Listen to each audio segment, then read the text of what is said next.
자, 이제 하나의 말씀 듣도록 할게요. 말씀 복습. 자, 예수계를 몸으로 설교했죠? 기억나죠? 그래서 죄를 짊어지고 오른쪽으로 왼쪽으로 이렇게 오랫동안 누워 있었던 거. 그래서 이스라엘이 어떻게 된다고? 예루살렘이 다 적들에게 포위돼가지고 망한다고 설교했어요. 그리고 거기에서 살 때 포로로 끌려올 때 너무 먹을 게 없어가지고 새똥으로 구워 먹는다고. 그래서 이스라엘은 이제 멸망할 거고, 그리고 이제 새똥으로 구워 먹을 정도로 먹을 것이 없어질 거고, 또 이스라엘 사람들 수만큼 어떻게 된댔지? 머리를 다 깎아가지고 바람에 날리고 불에 태우고 사람들이 다 죽고 아주 조금만 살아남을 거라고 설교했다고 그랬죠. 사람들이 그 설교를 보고 깜짝 놀랐을 거야. 왜 그러신댔어? 이스라엘에게 내가 한가운데 살면서 온 세상에게 나를 전하라 그랬는데, 그래서 말씀을 딱 줬는데 말씀도 안 지켜, 이방인보다 더 나쁜 행동을 해, 우상 숭배해, 그러면서도 자기는 이스라엘이다 이러니까 하나님이 심판하시겠다 이러셨어요. 기억나죠? 네, 그래서 그들이 섬기는 우상이 제일 나빠서 우상들을 다 무너뜨리고, 우상에게 절했던 그 제단들을 다 무너뜨리고, 그리고 또 그 옆에 너희들 우상 숭배했던 모든 시체를 다 무너뜨리고, 다 기억나죠? 다 무너뜨릴 거다 그러면서 내가 여호와인 줄 알게 하겠다 이랬어요. 그래서 이걸 어떻게 전하라 그랬지? 조용히 전하라 그랬어요? 아니요. 맞아. 박수 치면서 발을 굴리면서 여호와가 하나님인 줄 알 거다. 여호와가 하나님인 줄 안다는 건 뭐냐면 하나님이 이 세상의 주인인 거를 알게 될 거라는 거야.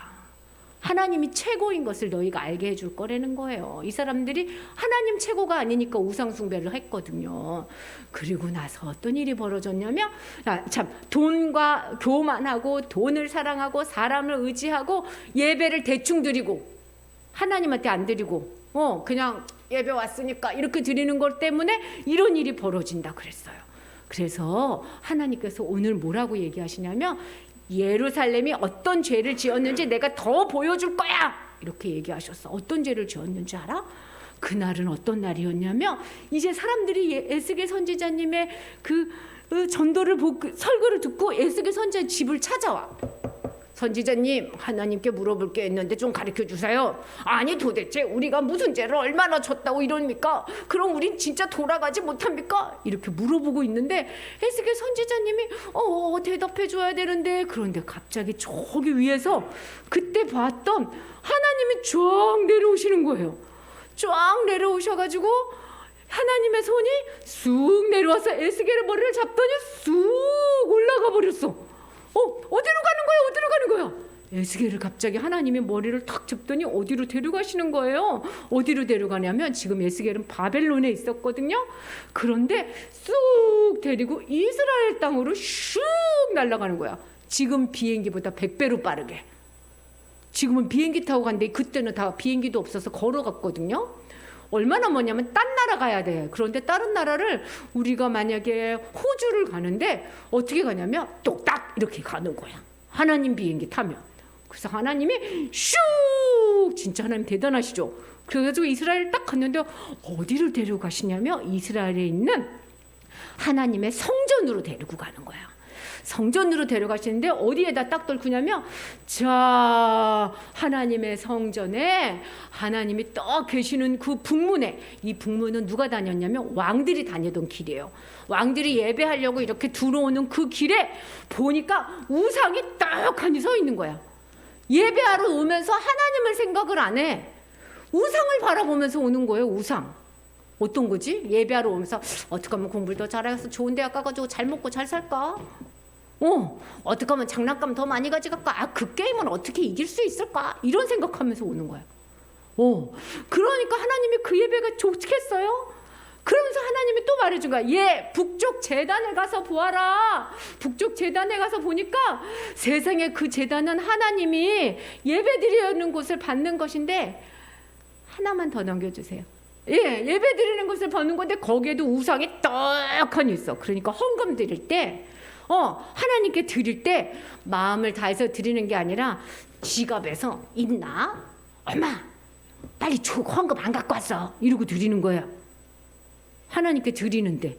그러면 하나님이 그게 진짜 하늘에 갔을까 그 돈이?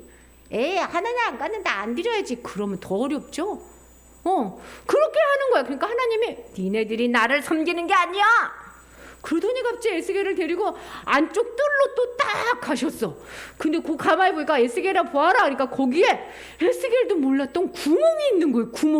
구멍을 파고 들어가 버리는 거예요. 그래서 에스겔이 하나님 말씀대로 구멍을 파고 들어가니까 문이 떡 있어. 어이구, 여기 비밀의 방이 있었네. 그 방에 쓱 들어가서 보라는 거예요. 하나님께서 더 가증한 일이 있대. 아니 뭐 때문에 그러시지? 이거보다 더 가증한 일이 뭐지? 하고 딱 들어보니까 그 방에 벽이 있는데 그 벽에 우상들이 막 그려져 있는 거야. 곤충, 태양 막 다 우상들이. 지금으로 치면 막 게임기, 막 유튜브 막 이런 거지. 우리 친구들 돈 막 이런 거. 그런 게 딱 있는 거야. 그러면서 거기 보니까 그런데 거기서 사람들이 제사장들이 다 서 있어. 손에 뭐를 들었냐면 향로를 다 들었어. 그러면서 그 향로에서 구름이 설글설글 올라오는 거야. 다 뭐 하고 있어? 제사 지내고 있는 거야. 몰래. 하나님의 그 교회에서 비밀방을 만들어 놓고 우상 숭배를 하고 있는 거예요. 그래서 에스겔이 이런 방이 있었구나 하고 눈을 크게 뜨고 보니까 거기에 누가 있냐면 사반의 아들 야사냐, 전사미고 잘 못 말하겠어요. 야샤나가 있는데 그 사반의 아들인데, 그 사반의 아들이란 뜻이 뭔지 알아요? 사반이라는 옛날에 제사장에 사셨어. 그 아들인데 사반은 어떤 제사장이었냐면 백성들에게 말씀을 잃어버린 백성들에게 말씀을 읽어주고 가르쳐주고 회개 운동을 해서 엄청 훌륭한 제사장님이셨어. 근데 그 아들이 지금 뭐 하고 있는 거예요? 우상 숭배하는 거야. 우리 친구들 잘 기억해야 돼. 우리 엄마 집사인데, 우리 아빠 집사인데, 우리 엄마 목사인데, 우리 아빠 목사인데, 우리 엄마 권사님인데, 우리 아빠 장로님인데 아무 소용 없어. 그런 사람들 중에서 지옥 가는 사람 많아. 자기는 우상 숭배하고 자기는 하나님 못 만나고 엄마가 예배 드리려니까 막 이렇게 오는 사람들 아직 천국 못 가요. 사반의 아들 우상 숭배하는 거 하나님이 보여주는 거야. 내가 사반의 아들을 내가 가만히 두나봐라 이렇게 하는 거야. 하나님께서 막 화가 이렇게 나셨어요. 그러면서 뭐라고 얘기하시는 줄 알아요?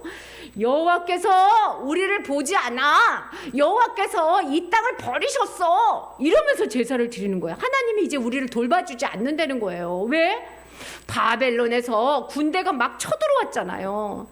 그리고 우리는 포로로 끌려가잖아. 그러니까 이렇게 되는 거야. 하나님이 계시면 우리가 이렇게 힘들겠어? 내가 이렇게 아프겠어? 이렇게 우리 집이 엉망이겠어? 왜 우리 엄마 아빠 맨날 싸우는 거야? 하나님이 계시면 그러겠어? 이러는 거야. 하나님이 우리를 안 돌봐줘. 어른들은 뭐라 그러는 줄 알아요? 하나님이 계시면 내가 이렇게 가난하겠어? 이래요. 근데 왜 그래? 하나님이 우상 숭배하지 말라고 죄 때문에 혼내주는 거거든. 바벨론 보내서.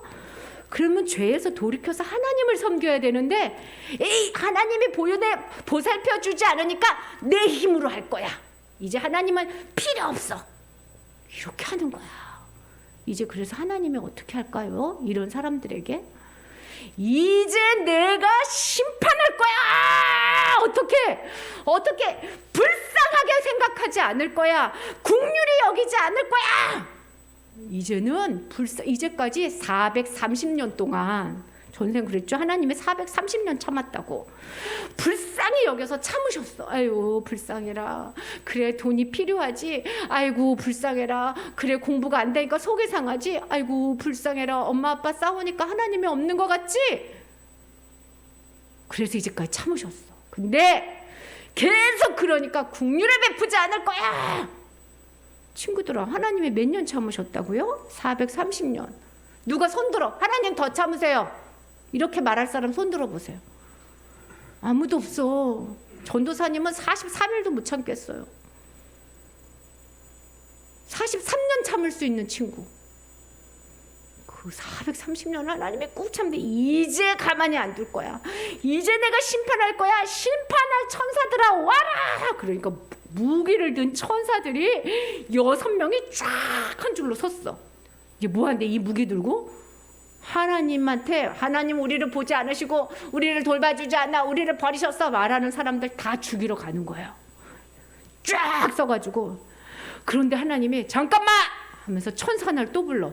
베옷을 입은 천사인데 천사야 나와라. 그러더니 그 천사는 허리에 먹통을 찬 거야. 붓을 들고. 그러면서 천사한테 뭐라냐면 너는 예루살렘을 심판하기 전에 하나님 우리가 죄를 지었어요. 하나님 우리를 용서해 주세요 라고 기도하는 사람들 머리에다가 표시를 해요.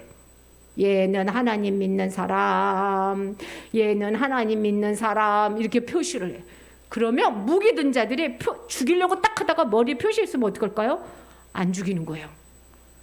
너는 건너뛰어. 너는 통과. 그래서 가서 표시하고 나머지는 다 죽여라. 그러니까 에스겔이 생각해 본 거야. 몇 명이 살까? 몇 명 안 살아. 다 죽게 생겼어요. 하나님 도와주세요. 우리가 잘못했어요. 하나님 우리가 하나님 회개할게요. 하나님 그러면 우리 다 죽어요. 한 번만 더 도와주세요. 이랬더니 하나님께서 옛날에는 430년 동안은 그래 알았어 이랬거든. 이제 안 하시겠대. 화가 너무 많이 나셔서 아니 내가 불쌍히 여기지 않겠다니까 긍휼히 여기지 않겠다니까 이러면서 심판을 시작하는 거예요. 이제 포로로 끌려오면서. 친구들 지금도 하나님이 심판하시려고 기다려. 하나님을 끝까지 안 믿고 하나님한테 끝까지 대항해서 이 땅을 무슨 하나님이 만드셨어. 저절로 생겼지. 중고등학생들 빅뱅 이론 배우죠? 뻥 터져서 생겼지. 말 같지도 않아. 뻥 터져서 사람이 생기면 왜 아직도 사람이야? 우리는 엄마 뱃속에서 뿐이 못 생겨요. 뻥 터져서 생겼지. 이런 사람들 내가 불쌍히 여기지 않고 긍휼히 여기지 않고 다 어디다 보낸대? 다 지옥불에다 집어넣어 버릴 거야. 이게 안 맞네. 지옥불에다 집어넣어 버릴 거야. 지금도 하나님이 심판하려고 돌아다녀. 그런데 머리에 표시받은 사람은 안 죽어요. 머리에 표시받은 사람은 누군지 알아요? 하나님 내가 대신 혼날게요. 나를 대신 불쌍히 여기지 말고 긍휼히 여기지 말고 나한테 화를 다 내세요. 그래서 대신 받으신 분이 있어. 누구야? 예수님. 아까 잠깐 보였는데 전사님이 이런 그림 잘 안 보여주거든요. 친구들이 무서워할까 봐. 근데 한번 봐야 돼. 예수님이 얼마나 매를 맞으셨는지 영화로 만들었는데 성경에 공부하시는 분들은 영화보다 예수님 더 많이 맞으셨대. 그런데 어느 정도 맞았는지 영화의 한 장면 보여줄게요. 자, 보세요. 눈도 터지고 온몸에 피를 맞아서 지금 여기는 살이 보이지요? 근데 실제로는 살이 안 보였을 거래. 온몸이 빨갰을 거래. 하나님이 예수님한테 우리의 죄를 다 쏟아버리신 거야. 불쌍히 여기지 않을 거야. 하나님 내가 나한테 하세요. 나한테 하세요. 그래서 예수님이 우리 죄를 용서하기 위해서 이렇게 기도만 한 게 아니야. 우리 죄를 위해서 온몸에 피를 받고 물과 피를 다 쏟고 예수님도 이게 무서우셨어. 그렇게 죽은 거예요. 우리는 저절로 천국에 가는 게 아니에요. 우리 머리에 뭐라고 써있냐면 예수 이렇게 써있는 거야. 그런데 어떤 친구들은 엄마 아빠는 예수 이렇게 믿고 가는데 어떤 친구들은 아직 예수님 못 만났는데도 에이 예수님이 나를 얼마나 도와주겠어. 나 예수님 모르겠어. 이러고 있으면 지옥에 들어가는 거예요. 예수님이 우리 대신 피를 다 하나님의 진노를 맞아서 그래서 우리가 천국에 가는 거예요. 우리는 하나님이 좋았어. 예수 믿으니까 통과. 이렇게 한다고 설교를 들어서 예수님이 얼마나 무서운 벌을 받았는지 몰라요. 죄를 지으면 우리도 폰날까봐 벌벌벌벌 떨어. 안 떨어도 돼. 예수님이 대신 다 맞았으니까. 그런데 그걸 진짜로 믿는 사람은 아싸! 예수님이 대신 맞았으니까 죄 짓지. 이렇게 못하지. 죄송해요, 예수님. 내가 죄 지어서 매 맞으셨는데 내가 또 죄를 지었어요. 예수님 도와주세요. 이렇게 살지.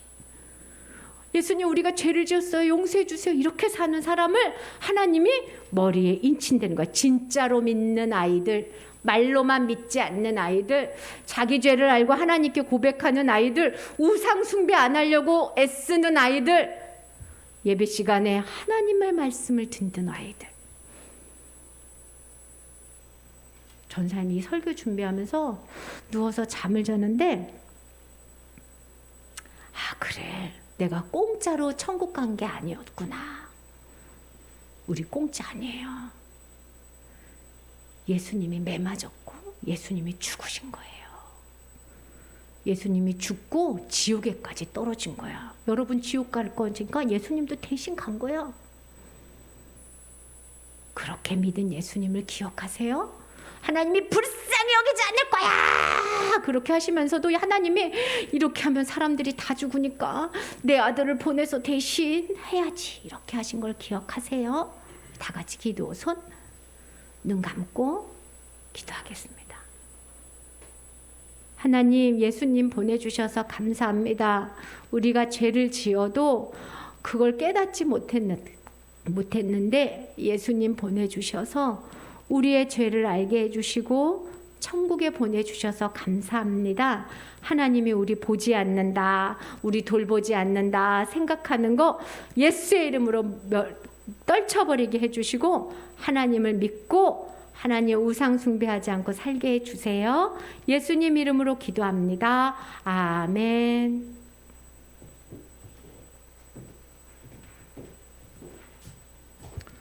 예, 아멘. 암송 할까요? 네. 오늘 에스겔 9장이 아니라 11장이네요. 제가 잘못 쳤나요? 11장 19절에서 20절 말씀, 두 절 말씀 한번 좀 암송해 보려고 합니다. 에스겔 11장 19절에서 20절 말씀 같이 한번 읽어볼까요? 시작. 내가 그들에게 한 마음을 주고 그 속에 새 영을 주고 그에서 돌 같은 마음을 제거하고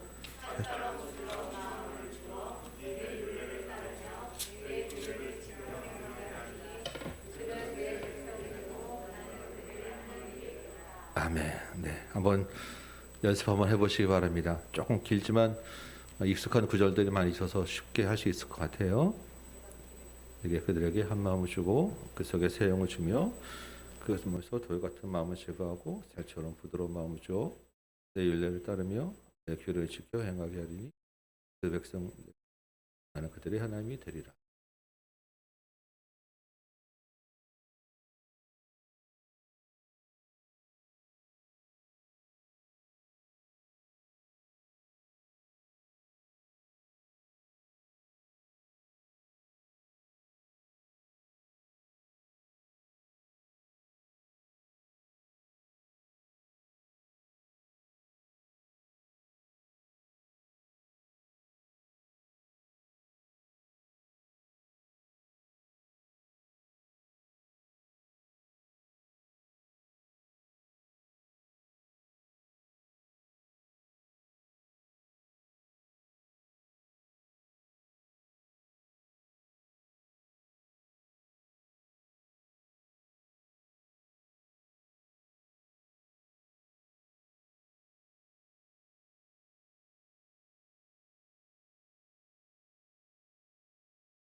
네, 한번 연습 한번 해보도록 합니다. 네. 저 봐가면서 한번 해볼게요. 연습합니다. 시작.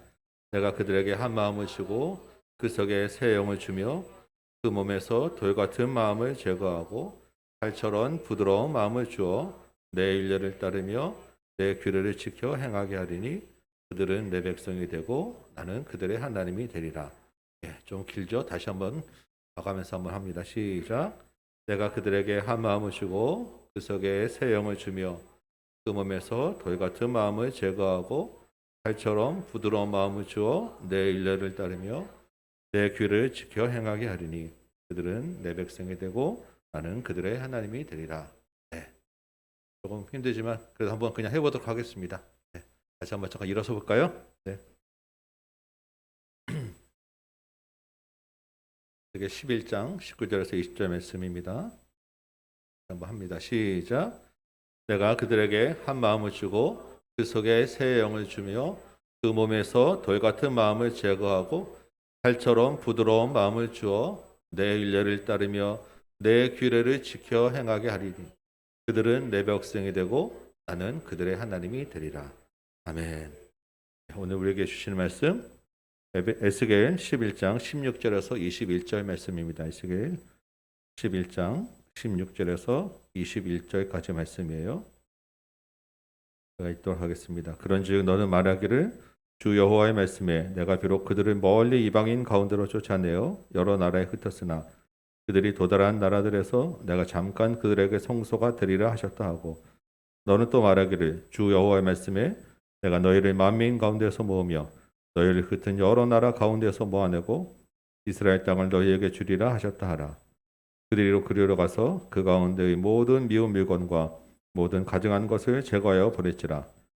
내가 그들에게 한 마음을 주고 그 속에 새 영을 주며 그 몸에서 돌 같은 마음을 제거하고 칼처럼 부드러운 마음을 주어 내 율례를 따르며 내 규례를 지켜 행하게 하리니 그들은 내 백성이 되고 나는 그들의 하나님이 되리라.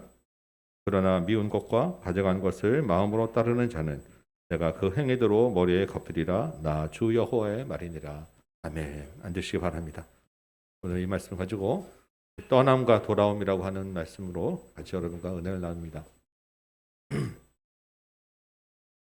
오늘 이제 에스겔 10장, 11장 두 장 볼 텐데요. 지난주 8장부터 우리 11장까지는 한 덩어리입니다. 한 호흡으로 쭉 말씀하신 내용들인데 에스겔의 집으로 유다 장로들이 찾아왔죠. 하나님이 갑자기 에스겔을 들어 올려서서 멀리 떨어진 예루살렘으로 데려가셨습니다. 그리고 거기서 일어나는 일들을 보여주시고 말씀하셨어요. 오늘도 이제 그 장면이 계속 이어지는 것입니다. 자, 그러면 여러분 지금 이 말씀이 누구를 향해 하는 말씀이에요? 이 말씀의 1차 독자가 누구입니까? 포로로 끌려와서 에스겔 집 앞에 앉아있는 유다 장로들이죠. 그리고 그 사람들을 통해서 전해 들을 포로로 끌려와 있는 이스라엘 백성들이에요. 우리가 왜 끌려왔는지 앞으로 어떻게 될 것인지 묻는 사람들에게 이 말씀을 하시는 겁니다. 이 관점을 좀 잘 기억하시면서 말씀들을 계속 보시기 바라요. 하나님이 에스겔을 통해서 그들에게 무엇을 보여주셨습니까? 성전에서 일어나는 심각한 우상 숭배 현장을 보여주었죠. 영적 기억 상실증에 걸린 백성들을 깨워서 돌이키게 해야 될 지도자들이 여호와가 우리를 보지 아니하신다 하고 다른 신들을 찾는 그 모습들을 그대로 보여주셨어요. 하나님이 내가 여호와인 줄 알리라 하고 막 분노하셨었잖아요. 이번에는 내가 하나님 여호와가 나를 보지 아니하신다 하는 말씀에 더 이제 열받으셔가지고 내가 이제 더 이상 긍휼을 베풀지 않겠다라고 하시고 예루살렘에 막 분노를 쏟으시는 장면을 우리가 봤었단 말입니다. 그런데 그 하나님의 그 분노의 심판이 굉장한 것 같아도 사실은 눈에 보이는 그냥 일부분이었다는 거예요. 빙산의 일각일개라고 있잖아요. 밑에 보이지 않는 더 큰, 더 무서운 하나님의 심판이 있었다는 것입니다. 성이 무너지고 백성이 다 죽어나가는 것보다 더 큰 무서운 하나님의 심판이 무엇이겠어요? 여호와의 영광이 떠나는 거예요. 하나님이 계시지 않는 것입니다. 오늘 이제 그 장면들을 여호와의 영광이 떠나가는 장면들을 보는 거예요. 눈에 보이는 성이 무너지는 그 이면에 있는 더 큰 무서운 하나님의 심판 장면들을 오늘 보게 될 것입니다. 이제 본문을 좀 설명을 좀 드려야 될 것 같아요. 왜냐하면 이 본문이 좀 그냥 보면 좀 어렵습니다. 그래서 10장 1절부터 보면 에스겔에 보니까 그룹들이 있어요. 이 그룹이란 말이 자꾸 나오죠. 네, 천사들입니다. 천사. 원래 이제 우리 그룹으로 되어 있지만 발음은 케루빔이라고 하는 말이에요. 이 천사들 머리 위에 궁창이 있고 그 위에 남보석 같은 보좌의 형상이 있습니다. 에스겔의 이 장면을 어디서 한번 봤었어요. 그렇죠? 어디서 봤습니까? 1장에 바벨론 땅 그발 강가에서 하늘이 열리고 거기 계신 하나님을 보고 엎드렸던 그 모습을 다시 한번 본 거예요. 그래서 그때 우리가 거기 계신 하나님, 우리에게도 하늘이 연정이 열리고 우리가 있는 곳에 계신 여호와를 만나자고 기도했었던 그런 장면입니다. 근데 2절에 보니까 그 하나님이 나는 베옷을 입은 사람에게 말씀하세요. 이 사람은 지난주에 허리에 먹그릇을 차고 탄식하며 우는 자의 이마에 표를 했던, 그래서 사람을 살려는 일을 했던 사람, 착한 사람이죠. 착한 천사죠. 그런데 이번에는 그 사람에게 이 천사들 그룹들 밑에 바퀴 사이에다가 손을 넣어서 숯불을 가지고 나오라게 하는 거예요. 그리고 그 숯불을 성읍 위에 뿌리게 하는 것입니다. 이 숯불이 무슨 의미겠어요? 숯불은 심판과 재앙을 나타내는 거예요. 착한 사람이 이번에는 무서운 재앙을 내리는 사람으로 바뀌었습니다. 에스겔이 사람으로 봤지만 사실은 하나님의 그 명령을 수행하는 천사예요. 이 천사가 살리고 재앙을 내리는 게 아니라 하나님이 하시는 일을 수행하는 자일 뿐입니다. 근데 우리가 어떻게 돼요? 하나님이 하시는 일을 수행하는 자를 하나님으로 대신 착각하고 두려워할 때가 있는 거예요. 하나님이 하시는 일인데 자꾸 우리가 사람을 보고 사람 의식하고 사람에게 잘 보이려고 하고 사람 외에 우리 보이는 어떤 것들을 자꾸 찾게 된다는 것입니다. 성경이 자꾸 오늘 본문이 아까 그 그룹과 궁창 위에 계신 하나님의 보좌를 얘기했죠. 하나님이 온 세상을 주관하고 계신다라는 얘기하는 거고, 오늘 이 말씀도 사실은 하나님이 착한 일도 시켰다가 재앙을 내리는 일도 시켰다라는 것들을 이야기하는 하나님의 주권을 계속해서 바닥에 깔고 설명해 주고 있는 것입니다. 왜 자꾸 이런 얘기를 반복하느냐? 우리가 자꾸 잊어버리기 때문이에요. 눈에 보이는 것이 먼저 들어오기 때문입니다.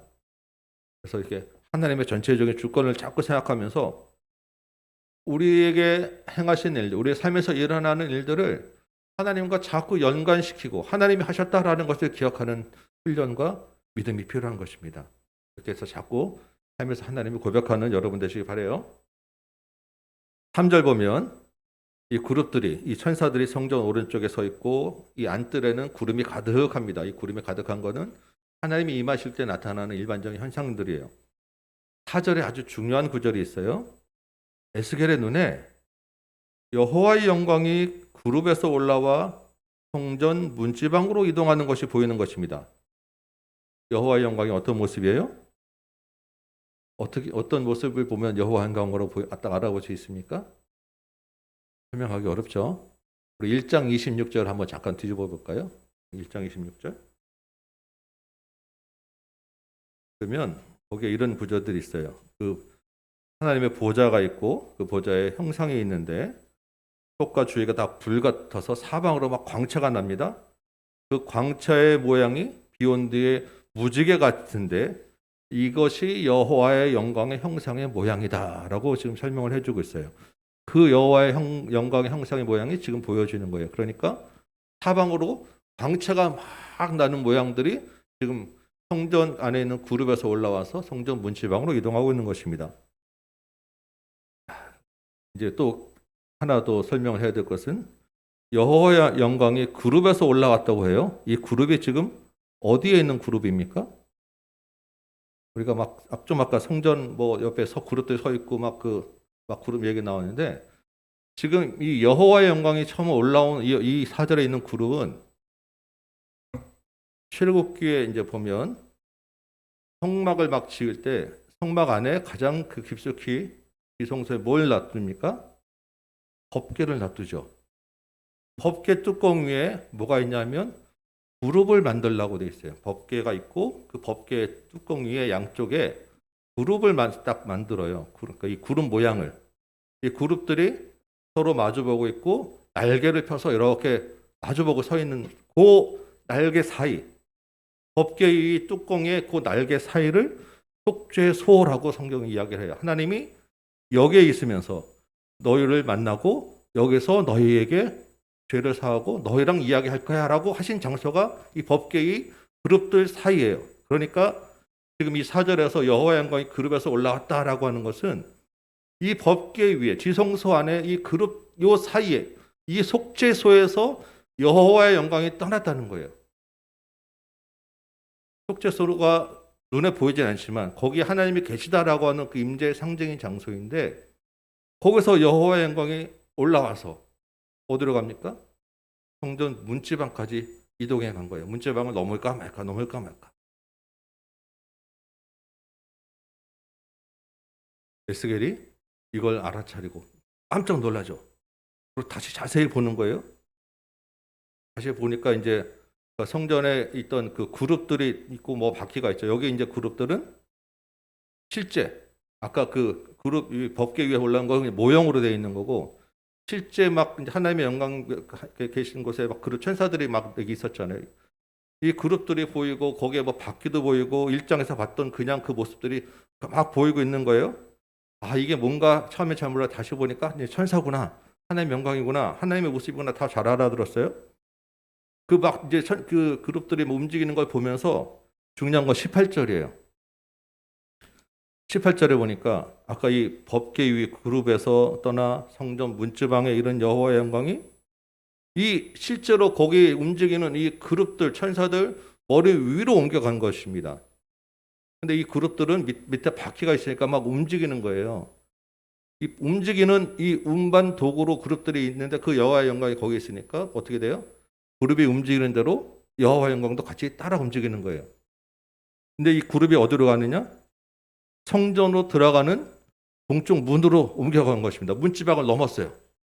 문지방을 넘어서 성전 건물 문지방을 넘어서 그 밖에 성전 들어가는 문에까지 동쪽 문에까지 여호와의 영광이 떠나가 버린 거예요. 이제는 이제 성전 이 전체를 떠날 거냐 말 거냐 요 지금 이 갈림길에 지금 와 있는 것입니다. 아주 심각하죠. 여호와의 영광이 지금 지성소 안에 있어야 되는데 성전 문지방 갔다가 문 위에까지 옮겨갔어요. 이 심각한 때에 하나님이 또 한 장면을 보여주는 거예요. 11장 1절 볼까요? 거기 보니까 또 25명의 사람들이 막 모여 있습니다. 이 사람들은 고위 관리들이에요. 그 중에 이번에도 에스겔이 아는 사람이 2명이나 거기 있죠. 이 사람들이 모여서 악하고 불의한 일을 꾸미고 있다고 합니다. 그러면서 하는 말이 3절이에요. 집 건축할 때가 가깝지 아니한즉 이 성읍은 가망화되고 우리는 고기가 된다라고 그러면서 이제 악한 일을 막 꾸민다는 거예요. 이게 우리하고 문화 차이가 있어서 도대체 이 말이 뭐 무슨 수수께끼인가 우리가 잘 이해하기 좀 어려운데 정확하게는 다들 좀 어렵지만 그래도 이런 의미라고 다 공통되게 생각을 합니다. 이 성읍은 가마가 된다라고 하는 게 예루살렘 성읍은 고기를 삶는 큰 솥이라는 거예요. 그리고 자기들은 그 안에 있는 고기라는 것입니다. 아니 그러면 고기가 삶아지면 먹고 뭐 우리 생각에는 그게 좋은 게 아닌데 이 사람들 생각에는 솥 안에 있는 좋은 고기여서 자기들은 솥에서 보호를 받고 있다는 그런 의미라는 거예요. 예루살렘 성 안에 있기 때문에 자기들은 보호받는다. 그럼 이 솥 밖에 있는 고기들은 쓸데없는 고기들 그 솥에 넣지 않고 내장 뭐 못 먹는 거 다 밖에 넣어서 버리고 불태우니까 이건 포로로 끌려간 사람들. 이 사람들은 그냥 다 죄 그냥 죽을 것이고 자기들은 성 안에 있으니까 보호받는다라고 하는 지금 그런 얘기를 하면서 자기들은 안전하니까 뭘 해요? 악한 일 하자. 나쁜 일 하자. 자기 재산 늘리는 일 하자. 이런 모의를 하고 있는 장면을 지금 보여주는 거예요. 지금 여호와의 영광이 막 떠나기 직전인데 심각한 착각을 하고 있죠. 안전 불감증에서 하나님을 완전히 잊어버린 모습들을 보이고 있습니다. 그러면서 6절에 보니까 이 사람들이 얼마나 악을 행했냐 하면 이 사람들이 죽인 시체로 머리가 다 찰 정도로 그렇게 나쁜 일을 많이 했다는 거예요. 15절 보니까 이 사람들 포함한 남아있는 예루살렘에 남아있는 사람들이 정말 또 더 나쁜 일을 합니다. 지금 포로로 일부가 끌려왔잖아요. 그럼 그 사람들이 가지고 있던 땅이 지금 주인 없이 비어 있잖아요. 이거를 지금 남아있는 사람들이 자기들이 다 챙겨놓고 포로 끌려간 사람들의 거를 자기 재산을 다 부당이득 횡령해 그냥 다 취했다는 거예요. 그리고 돌려주지 않겠다라고 하는 나쁜 사기, 횡령 다 여기 다 들어가는 거죠.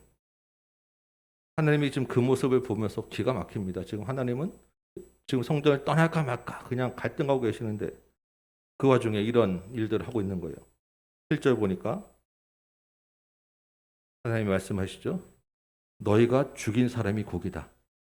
너희가 죽인 사람이 오히려 더 좋은 고기야.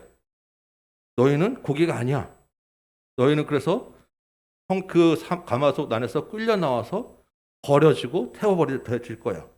9절 보니까 너희를 그 성 앞에서 끌어내고 타국인의 손에 넘겨주고 칼에 엎드려지게 해주고 그것도 이스라엘 예루살렘 성 안이 아니라 가마솥 안이 아니라 예루살렘 변경에서 멀리 끝까지 이스라엘 끝까지 쭉 다 끌어내가지고 거기서 죽게 할 거야. 그때 내가 여호와인 줄 알게 할 거야. 11절에 다시 정확하게 설명해 주죠. 예루살렘은 안전한 가마가 아니야. 너희도 그 안에 보고받는 고기가 아니야. 왜? 너희가 여호와의 율례를 행하지 아니하였고 이방인의 규례대로 행하였기 때문이야. 여러분 사실 이스라엘과 예루살렘은 강대국이 아닙니다. 그죠? 강대국이 아니고 강한 민족이 아니에요. 사실 그 자체로는. 그럼에도 불구하고 이방 강대국 사이에서 이들이 역대까지 역사를 유지하고 있는 것은 하나님이 함께 하시고 하나님이 보호해 주셨기 때문입니다. 그런데 지금 우리가 계속해서 봤듯이 이들은 하나님이 보호해 주시고 계시다는 것을 잊고 살아요. 하나님은 보지 않으신다 하고 이방인보다 더 탐욕스럽게, 더 악하게, 더 폭력을 행하며 살고 있었어요. 그러면서도 뭐라고 얘기합니까? 우리는 안전해. 우리는 안전해. 왜? 하나님이 여기 계실 거니까. 하나님은 떠나기 직전인 상황이고요. 13절을 보니까 거기 모여있는 사람 중에 에스겔이 알고 있는 사람 한 명, 블라다라고 하는 사람이 죽습니다. 그 죽는 걸 보고 에스겔이 깜짝 놀라서 다급하게 하나님께 부르셔요. 여호와여, 이스라엘의 남은 자를 다 멸절하시고자 하시나이까? 참 어쩔 수 없는 선지자의 마음인 것 같아요. 지금까지 백성들이 그렇게 우상 숭배하고 하나님이 얼마나 진노하셨는지 다 봤잖아요. 심판이 어쩔 수 없다는 걸 알면서도 이스라엘 민족이 자기 민족이 다 죽는 것을 참아 보지 못하고 하나님께 다시 한번 살려달라고 구하는 거예요. 바로 앞에 9장에서도 에스겔이 하나님께 다 죽일 거예요 하고 또 한 번 부르짖잖아요. 그때 하나님이 거절하셨어요. 불쌍히 여기지 않고 긍휼히 여기지 않겠다라고 하셨어요. 하나님이 이번에는 뭐라고 하실까요? 14절부터 21절이 그 말씀입니다.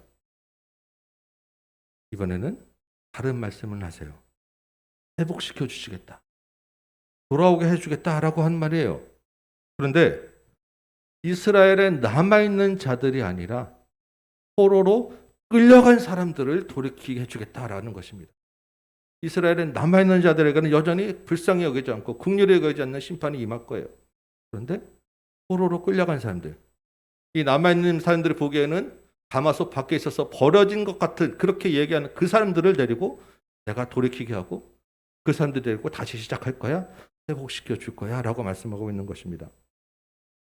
16절 보니까 하나님이 비록 그들을 이방인 가운데로 흩으셨으나 그들이 도달한 나라에서 내가 잠깐 그들에게 성소가 되리라 라고 하셨어요. 거기가 어디입니까? 바벨론이죠. 여호와의 성전이 없는 그곳, 하나님이 전혀 안 계실 것 같은 그곳에서 하나님이 직접 성소가 되어 주신다라고 하는 것입니다. 제가 이 말씀을 보면서 에스겔 1장에서 막 그 복잡하게 굳이 기록하지 않아도 될 막 그룹들이 바퀴가 있고 뭐가 있고 막 이런 모습들을 쫙 썼잖아요. 10장에서 다시 그 말씀들을 또 쫙 쓰고 있어요. 똑같은 내용들을. 도대체 이렇게 복잡한 내용들을 왜 쓸까라고 생각했는데 이 말씀 보면서 생각이 들었어요. 이 구절 때문에 내가 잠깐 여기서 성소가 되어줄 거야 라고 하는 구절 때문에 에스겔이 그 말씀을 생각하면서 그발 강가에도 하나님이 그 말씀대로 여기 성소처럼 임하셨어. 지금 포로지에 성전이 없고 너희들이 그렇게 하나님 없는 것처럼 끌려와 있지만 여기에 이렇게 자세하게 구체적으로 보여주는 하나님의 성전이 여기 계신 거야 라고 기록해 주기 위해서, 알게 해주기 위해서 이거 썼구나라고 생각되니까 이 말씀이 이해가 되고 오히려 은혜가 되더라고요. 건물 성전이 없는 이방 땅 포로지지만 여호와가 거기 계시기 때문에 그곳이 성전이 되고 그곳에서 여호와의 보호를 받고 그곳에서 하나님을 예배할 수 있다라고 지금 이야기하는 것입니다. 그 하나님이 실체가 이렇게 생겼어라고, 실제 그 하나님이 그 발강까지 나타나셨어라고 자신 있게 믿음을 주며 얘기하고 있는 거예요. 그런데 보니까 이 구절에 그 기간이 얼마라고요? 잠깐이에요. 잠깐. 하나님이 그냥 잠깐 맛만 봐 하고 그냥 보여줬다 사라지는 게 아닙니다. 왜 잠깐이라고 얘기했느냐? 거기 오래 머물러 살 게 아니기 때문에 다시 예루살렘으로 돌아오게 해줄 것이기 때문에 거기는 잠깐이 되는 거예요. 17절에 보니까 너희를 만민 가운데서 흩은 여러 나라에서 다시 모으고 이스라엘 땅을 다시 주겠다라고 하시고 20절에 다시 내 백성 그들의 하나님이 되어주신다라고 약속하시죠. 하나님이 여호와의 영광이 다시 돌아오겠다라고 하기 때문에 그곳은 잠깐이 되는 것입니다. 여러분, 우리가 어디에 있든지 하나님이 계시면 예배할 수 있음을 기억하시기 바라요. 우리가 있는 그곳에서 하나님이 다시 돌아오게 하고 하나님이 회복시켜 주실 것임을 믿고 하나님을 예배하시기 바랍니다. 이 잠깐 사이에 하나님이 어떤 일을 하신다고 하죠? 19절 한번 볼까요? 아주 중요한 말씀입니다.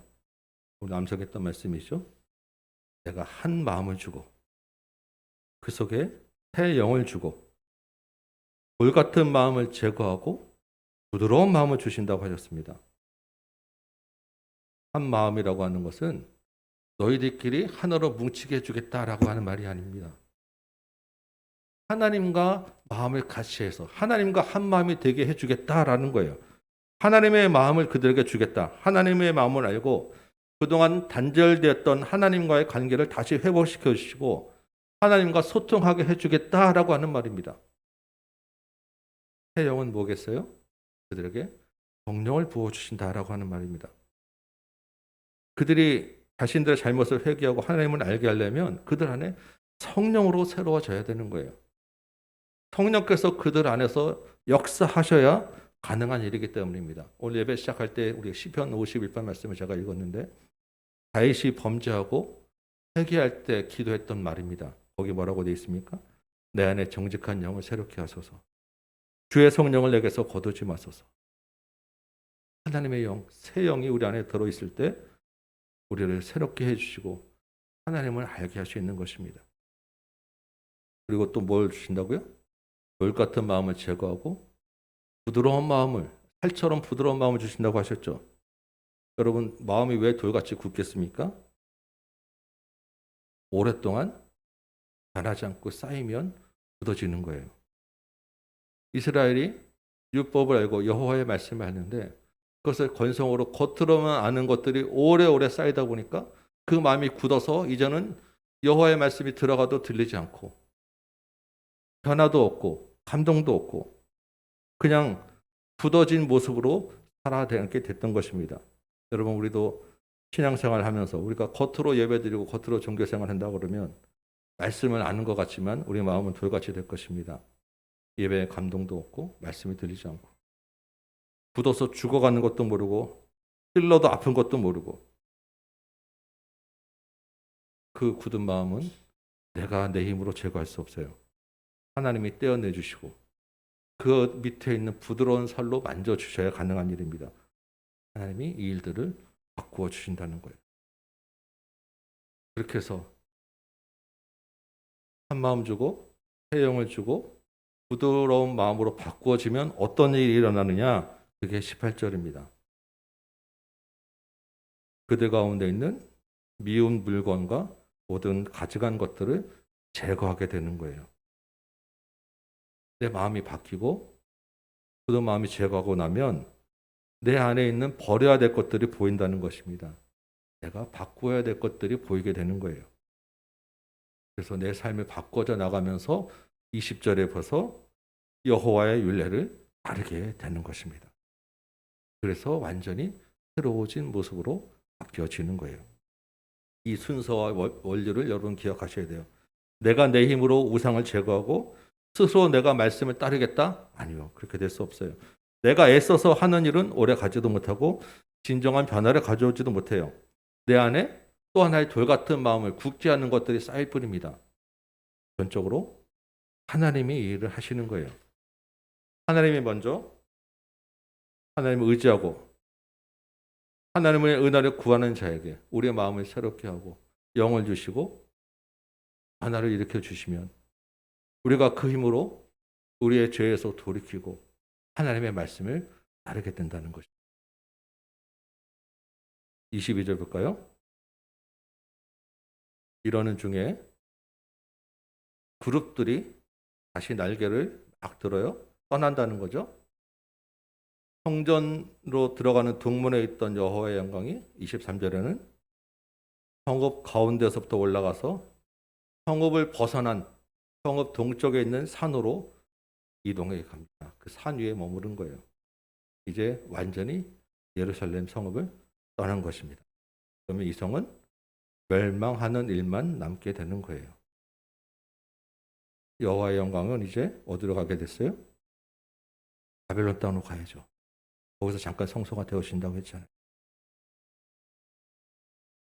여호와의 영광이 예루살렘 성을 떠나서 동쪽 산으로 옮겨가는 것으로 에스겔의 예루살렘 그 환상을 보는 모든 여행 일정이 마치게 되죠. 에스겔을 다시 바벨론 유다 장로들 앞에 데려다 놓으십니다. 에스겔이 그들에게 여호와께서 보이신 모든 일들을 말하는 것으로 11장이 마쳐지는 거예요. 한번 다시 생각해 봅니다. 지금 이 환상과 말씀이 누구에게 전해지기 위해서 주신 거예요? 포로로 끌려와서 에스겔 앞에 있는 유다 장로들 그리고 그들 통해서 듣게 될 포로로 끌려와 있는 이스라엘 백성들이에요. 그렇죠? 그게 지금처럼 뭐 이런 게 없으니까 본토에 남아있는 사람들에게는 이 말씀이 바로 전달되지가 않아요. 끌려와 있는 사람들입니다. 그들에게 여호와의 영광이 예루살렘을 떠나고 그래서 예루살렘이 무너지게 된다는 것은 엄청난 큰 충격이에요. 이 사람들은 한 번도 그런 생각을 해본 적이 없는 거예요. 자기들이 포로로 끌려가 있지만 곧 돌아가게 될 거야 라고 생각했던 사람들에게 여호와의 영광이 떠나고 무너지고 이제 못 돌아가게 된다는 이야기를 하는 것입니다. 엄청난 충격을 받지 않았겠어요? 그리고 그 이유가 뭐라고 합니까? 예루살렘에서 일어나는 각종 우상 숭배, 악행 때문이다라고 이야기하는 것입니다. 이 사람들이 또 충격을 받지 않겠어요? 아니, 예루살렘에서 그런 일이 일어나고 있었다는 거예요? 엄청나게 충격을 받겠죠. 그런데 한번 다시 생각해 보시기 바라요. 지금 포로로 끌려온 사람들은 이런 우상 숭배와 악행과 전혀 관계가 없었겠습니까? 유다의 장로들은 이스라엘 땅에 있었어도 장로들이었을 거예요. 지금 성전에서 일어나고 있는 이런 지도층의 그 잘못과 우상 숭배 현장에 여기 있는 사람들이 전혀 관계가 없었겠어요? 이 사람들 중에서도 백성들 중에서도 산당 다녔던 사람들 수두룩했을 거고요. 그 사람이 여기 있는 장로들 중에서도 골방에 들어가서 벽하고 절했던 사람들도 있었을 거고 태양신 숨겼던 사람도 있을 거고 몰래 부당 이득을 취했던 사람도 있을 거고 여러 가지 악행했던 사람들이 그 자리에 다 같이 있었을 거라는 겁니다. 그렇지 않겠어요? 그럼 그 사람들 속에서 무슨 생각, 충격이 있겠습니까? 나도 그 일을 했는데 그거 어떻게 알았지? 나는 안 그럴 척 하고 있었는데 들통났네? 라고 하는 충격이 또 하나 오죠. 저거 내가 태양신 숨길 때 내가 죄라고 생각 못 했는데 저게 저 큰 죄였어? 저것 때문에 우리가 망하게 됐던 거야? 이런 충격이 오지 않았겠냐고요. 이제 어떻게 해야 되지? 이제 우리는 어떻게 해야 되지? 이러한 일들이 지금 에스겔 앞에 있는 장로들에게 일어나고 있고 백성들에게 전해질 거라는 것입니다. 자신들이 왜 끌려왔는지 모르고 언제 돌아갈지 모르고 돌아갈지를 기대하는 그들에게 그들의 본 모습을 하나님이 보여주시는 거예요. 너희의 실상이 이런 거야. 너희의 마음이 이랬던 거야. 너희의 그 실제 행실이 이렇게 내 앞에서 죄악을 행했던 거야. 자기 본 모습을 대면하는 그들에게 하나님이 어떤 일을 하시겠어요? 약속하셨잖아요. 우리 감성한 말씀. 한 마음을 주고 새 영을 주고 그들의 그 돌 같은 마음을 제거하고 부드럽게 해준다고 그 일을 지금 벌써 이미 시작을 하고 계시는 거예요. 내가 잠깐 너에게 성소가 되어줄 거야라고 했던 그 성소의 그 모습을, 그 성소의 일을 지금 시작하고 있는 것입니다. 하나님의 영광이 벌써 거기에 임하고 계셨던 거예요. 그 앞에 있는 장로들이 이 한 번으로 그들의 마음이 다 돌이키고 회개하고 깨닫지는 않았을 거예요.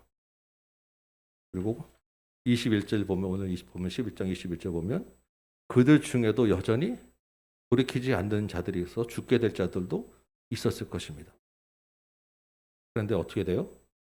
그럼에도 불구하고 우리가 아는 것은 이 일을 시작으로 70년 후에 하나님이 그들을 돌아오게 하시고 새로운 영으로 백성으로 삼아주시는 일이 이루어진다는 것입니다. 그 기간 동안에 하나님의 영광이 잠깐 바벨론 땅에 계시다가 다시 예루살렘으로 돌아오는 일이 이루어진다는 거예요.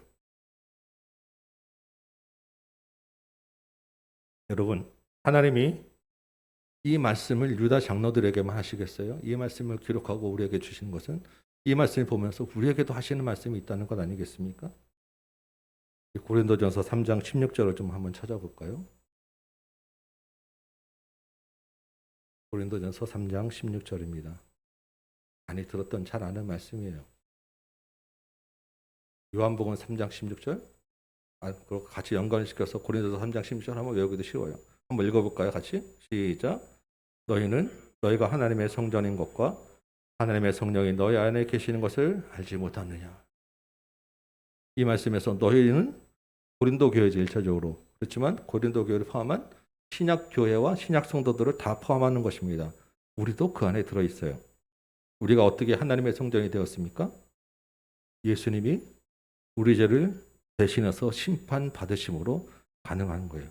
예수님이 우리 죄, 이스라엘 남은 죄들, 그 심판받은 남은 죄들을, 다들의 죄를 대신해서 심판받으심으로 하나님께 나아갈 수 있는 길을 열어주셨어요. 예수님이 하나님을 만나는 성전이 되어주신 거예요. 그 예수님 성전이 우리 안에 들어와 있기 때문에 우리가 성전이 된 것입니다. 예수를 우리 안에 모시고 영접했을 때 우리가 하나님의 성전이 되는 거예요. 그래서 우리 교회는 이 예수를 주로 고백하는 성전된 사람들의 모임이 교회가 되는 거예요. 우리 가정, 여러분의 가정, 다음 공동체, 조국교회가 이 예수를 주로 고백하는 하나님의 성전이라는 것입니다. 그런데 이 성전에 계셔야 될 하나님의 영광이 지금 어디 있느냐라고 한번 돌아보라고 묻는 것입니다. 우리 안에 예수를 통해서 하나님의 성전이 여기 계셔야 되는데 우리 안에 그 예수 성전이 혹시 계실 것이 없어서 문제방으로 문으로 여기저기 헤매고 있지는 않는 것입니다. 도저히 우리 함께 계실 수 없어서 여호와의 성전이 지금 떠나갈 준비를 하고 있는데 우리는 모르고 있지는 않느냐는 것입니다. 우리가 교회 안에 있다고 우리는 가마솥 안에 있는 안전한 고기라고 착각하며 살고 있지는 않느냐는 것이죠.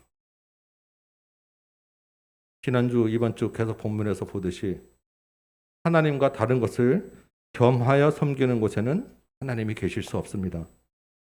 교만한 사람을 의지하는 자, 물질을 사랑하는 자, 종교심을 자랑하는 곳에는 여호와의 영광이 계실 수 없는 거예요. 돌같이 굳은 마음으로는 거룩한 성전이 될 수 없다고 이야기하는 것입니다. 탐욕을 쫓고 부당한 이익을 취하는 것, 형제의 아픔을 이용하는 것, 여호와가 보지 못한다고 생각하는 은밀한 죄들을 가지고는 하나님께 나아갈 수 없다고 분명히 말씀하고 있는 것입니다. 그러면서 나는 왜 이러냐고, 왜 나에게는 복을 주지 않냐고, 여호와가 나를 돌보지 않는다고 하는 자들에게는 하나님이 함께 계실 수 없다는 거예요. 그렇기 때문에 나는 다른 곳에서 내 이익을 취하고 나의 안전을 보장받겠다고 다른 곳을 같이 바라보는 자들에게는 하나님이 함께 할 수 없다라고 지금 분명히 말씀하고 있는 것입니다. 물질에 대해서 한번 잠깐 생각해 보기 바랍니다. 우리가 이렇게 생각하죠. 내가 뭐 대단한 부자가 되려고 내가 뭐 큰 돈 바라는 거 아니고, 그죠? 그냥 기본적인 수준에서, 안정적인 수준에서 내가 우리 가족이 사는 정도의 경제적 자립 정도는 내가 있어야 되지 않느냐라는 게 우리의 기본적인 생각 아닙니까? 그 위해서 여러분 수고하고 애쓰고 모으고 있는 것, 이게 무슨 잘못이냐라고 우리가 생각하기 좋습니다. 물론 그게 잘못된 거라고 말하지 않겠어요. 그런데 제가 이번 주에 읽은 책이 하나 있어요. 이재철 목사님, 여러분 잘 아시죠? 그 목사님 쓴 책을 하나 읽다가 그렇구나라고 제가 딱 그 깨달은 부분이 하나 있습니다. 눈에 아주 확 들어오는 부분이 있어서 여러분과 잠깐 나누려고 해요. 성경이 말하는 그리스도인의 경제적 자립이 무엇이냐라는 것입니다. 성경이 말하는 그리스도인의 경제적 자립은 주어진 경제적 상황에 자신을 맞추어 넣는 능력이다라고 이야기를 하는 거예요. 이해되십니까? 주어진 환경에 내가 거기에 맞춰가는 게 경제적 자립이다라는 것입니다.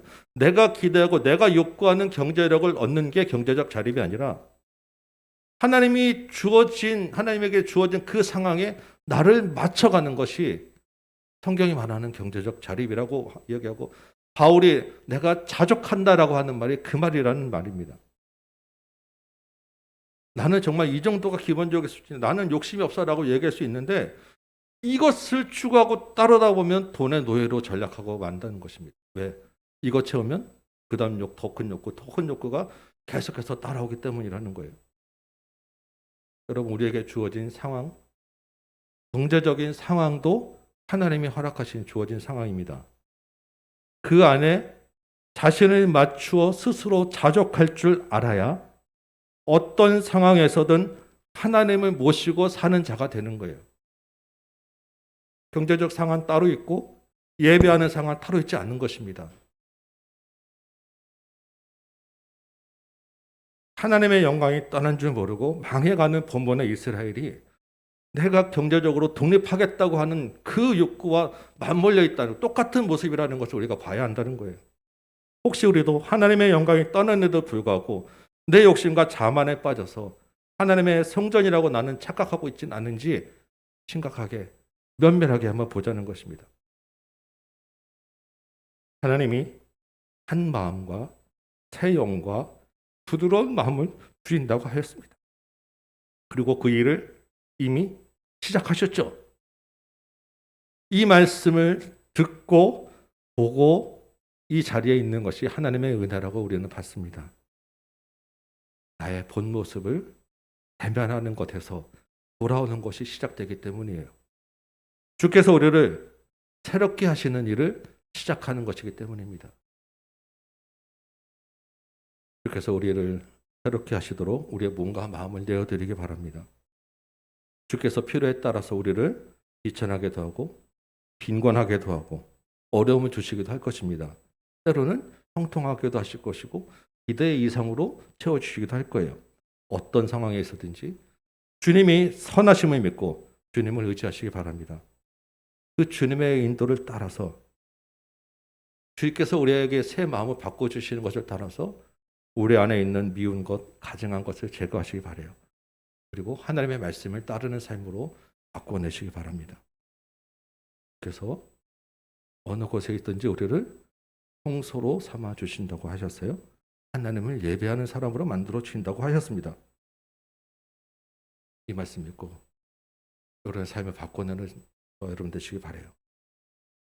우리 안에 하나님의 영광이 충만하면 그 영광의 빛이 사방으로 비추게 될 것입니다. 그 빛을 따라서 세상이 하나님을 알게 되고 하나님께로 돌아오게 될 것입니다. 하나님은 우리의 돌아옴도 기대하시지만 우리를 통해서 다른 사람이 돌아오는 것을 또한 기대하시고 사명으로 삼아 주셨기 때문이에요. 2주간 동안에 여러분 가정 신방들을 하면서 우리 성도님들이 얼마나 하나님과 가까이 하는지를 보게 되었어요. 감사했고 여러분 통해서 하나님이 하신 일들이 굉장히 크셨습니다. 여러분 이제 그 빛, 여러분의 안에 계신 여호와의 광채의 빛을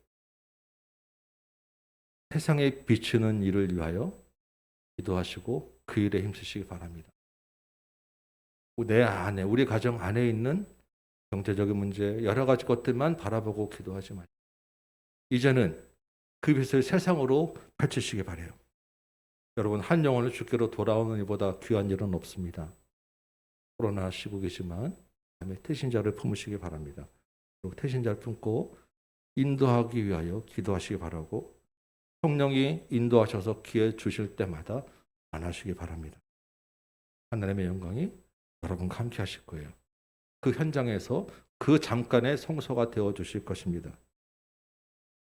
이 한 주간도 예수 안에서 거룩한 성전으로 살아내는 저와 여러분 되시기를 주님의 이름으로 축원합니다. 아멘. 찬송 한장하고